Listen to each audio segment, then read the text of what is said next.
Hello, um, my name is Leah Ginge, and I live in Newfoundland, Canada. And next year I'll be going on exchange to Belgium in a little city or community called Erf, which is about 20 kilometers away from Erf in the French region. So I'm just going to share a bit about my story with Rotary. I first got interested when I was in grade 7, and I met a girl named Suwon Lee, and she was from South Korea, and she was an exchange student. And Newfoundland, not many people. It's an isolated province.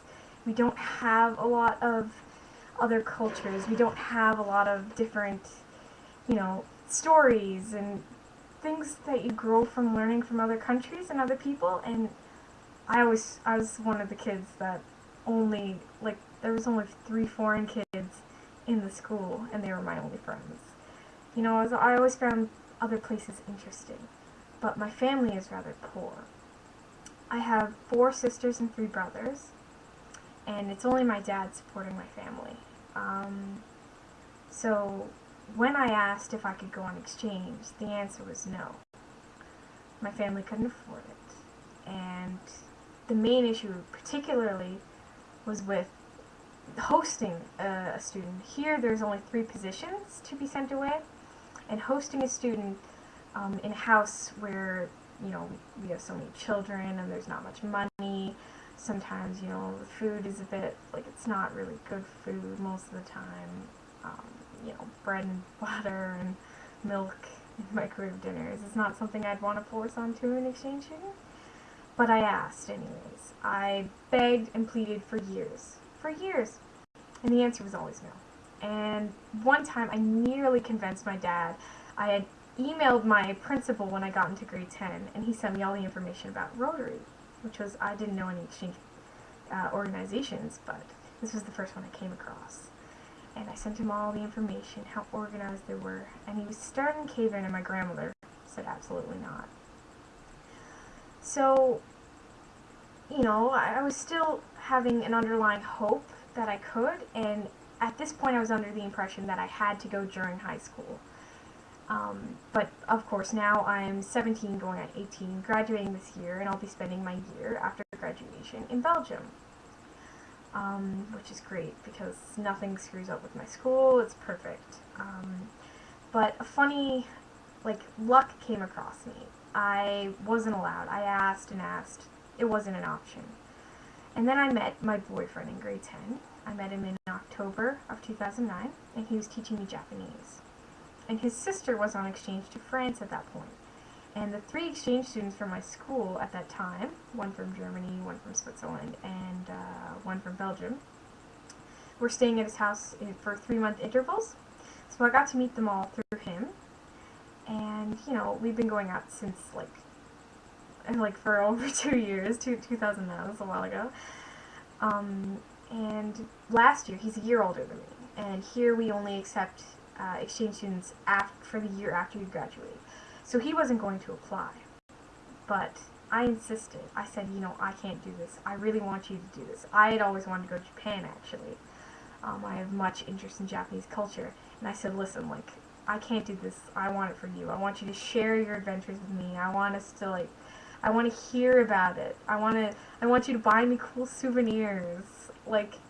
Catch Takahiro on a leash for me. It's kind of an inside joke, but, and so anyways, after much convincing, he applied, and he got it.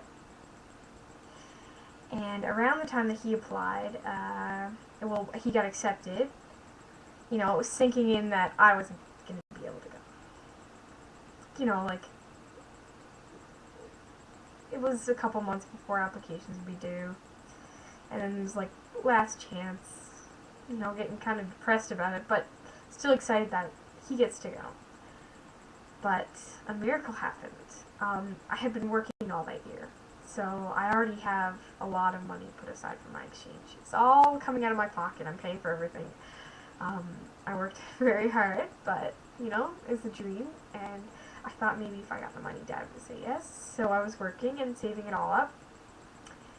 Still no, until Stuart's family offered to take in the inbound student.